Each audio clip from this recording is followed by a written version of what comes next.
generations, the people of Guam have felt the impact of outside military might. Since the 17th century, this small Pacific island has been captured by the Spanish, the Americans and the Japanese. It was retaken by the US at the end of the Second World War and remains a US territory.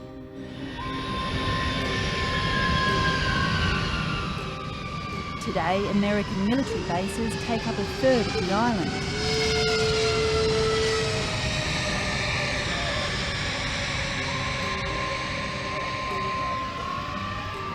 Now the people of Guam are again bracing for a massive military intrusion.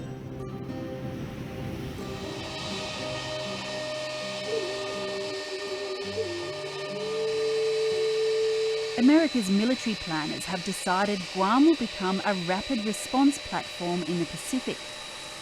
8,000 Marines and 9,000 family members will be transferred from Okinawa, Japan. There'll be a huge build-up of military hardware, including new Air Force surveillance capabilities, the hosting of nuclear aircraft carriers, and a ballistic missile defence task force. Ladies and gentlemen, the Vice President of the United States. On a visit to Guam last year, Vice President Dick Cheney outlined the importance of the move for the United States. By positioning forces on Guam, the United States can move quickly and effectively to protect our friends, to defend our interest, to bring relief in times of emergency, and to keep the sea lanes open to commerce and closed to terrorists. This island may be small, but it has tremendous importance to the peace and security of the world. Guam is strategically located for US influence in the Pacific. Some analysts say the move is a counter to Chinese military growth in the region.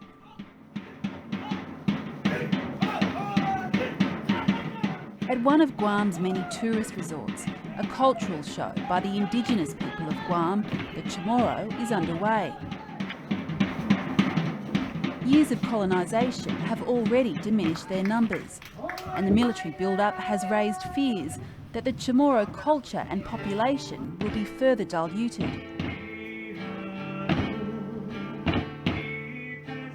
I think we as a people will become extinct, because we're certainly on the endangered species list. Debbie Quintana is a Magahaga, a female leader of the Chamorro. She's not sure this tiny island of just 170,000 can cope with the military influx. We have to be realistic. We are a very small island with limited resources, limited land space, for the love of Christ. I think the only thing that we are going to see with this buildup is a lot of misery. From towards the United States. At this informal meeting of Chamorros held at a local marina, a common theme is a sense of powerlessness. Guam is in a unique political situation. It's an American territory, but neither the citizens or their elected representatives have full voting rights on the US mainland. We will never be able to have any type of sovereignty as far as governing ourselves, because that is in conflict with the US. It's like in our house, they don't respect us. Lizama fought for America in Vietnam and is deeply unhappy about what's happening in his homeland. It's just in the name that we are US citizen, but other than that, we're nothing. This is our island, this is our home.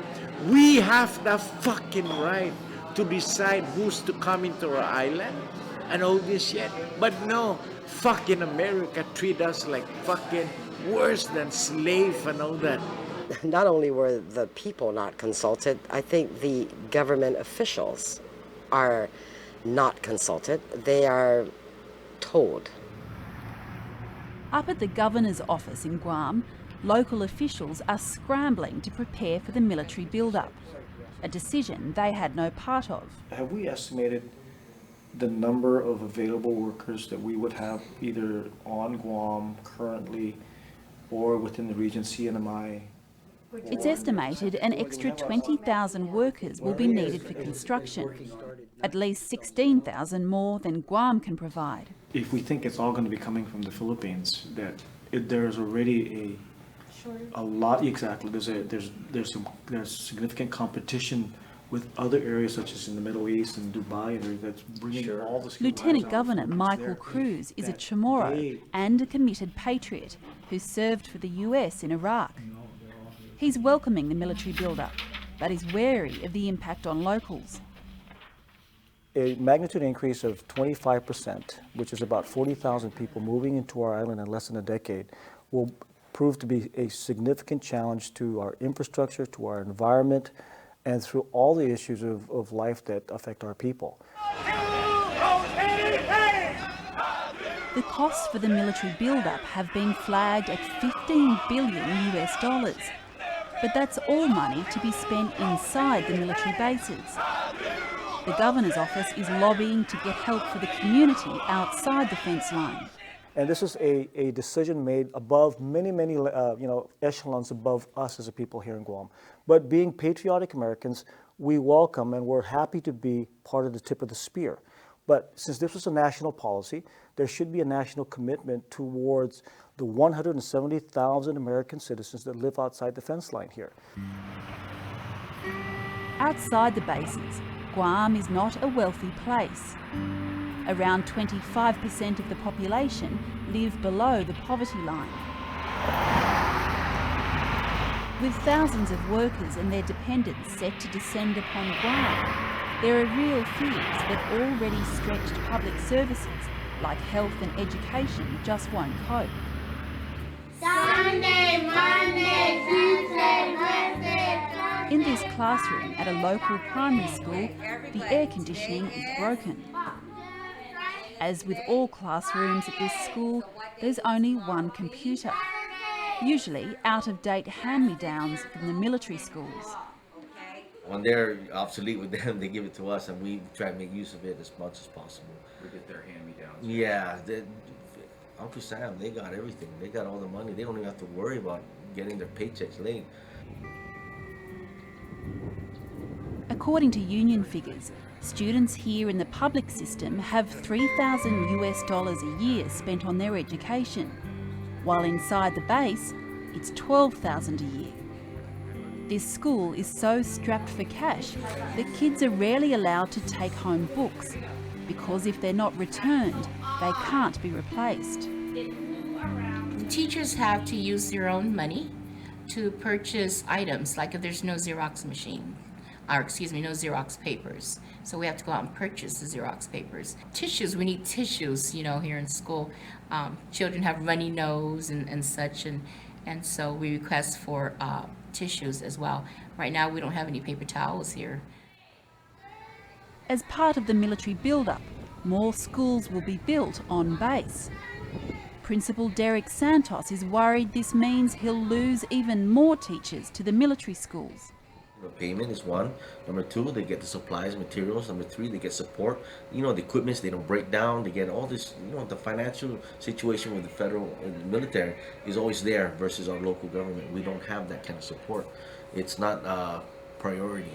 To add to his concerns, Derrick Santos is expecting extra enrolments as workers and their families start arriving on Guam. But so far, there's no commitment for any extra cash.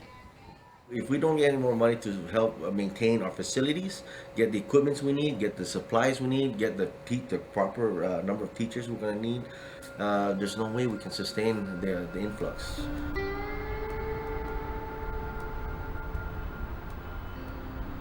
The future of Guam is being decided here in Washington, D.C. Retired Major General David Bice is in charge of the Joint Guam Program Office. He says that while he can't guarantee any money outside the fence line, it is a defence responsibility to help find solutions. It is our role because we recognize that that Guam is a small place. It's a small island, and that we want this to be good for not just the Department of Defense. We want this to be successful for the people of Guam. Debbie Quintana, however, is sceptical that enough will ever be done to break down what she calls the two-tier system. The military and the federal government has managed to create two completely different classes of people. And it really truly is us and them. You have housing that is available on base that is extremely luxurious. Very self-contained little community with everything from McDonald's that are built on people's family land, making money off of our population, all the way to right on the gates where they have every facility, every resource available. Go.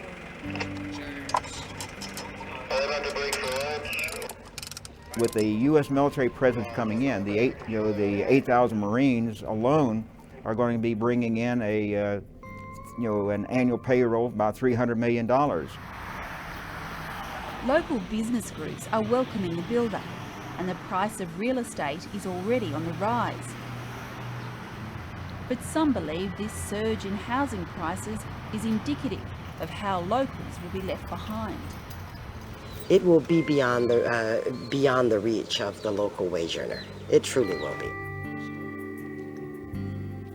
Public meetings about the build-up have been well attended. Buenas and half a day. The town meeting will now come to order. Major General Bice has been coming to Guam to listen to the views of the people. And as you said, this is the largest military build-up in the history of the United States, and you're going to bring it to the littlest? Can we make some sense there? I certainly understand the anxieties and frustrations expressed by Guam's elected officials and the public. General Bice says Washington is listening to the locals. However, Guam Senator Judith Won Pat, who's followed the debate, says there's a strong feeling that the military is just paying lip service. Well, sure, they may come, they'll listen, but it doesn't go anywhere because the military's mission comes first before, the people in the community. That's how I feel. And I know a lot of the grassroots people feel the same way.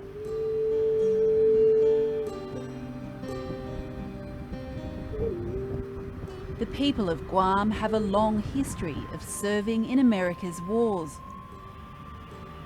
It's this history of patriotism that has some believing the US will look after Guam and not allow the military build-up to destroy the island.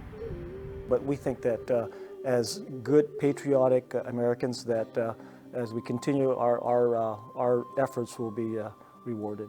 You don't have anything more really than the power of persuasion, though, do you? But it goes a long ways, though. I mean, that is in part why the Marines are leaving Japan. That's in part why the military had to leave Vieques over in Puerto Rico.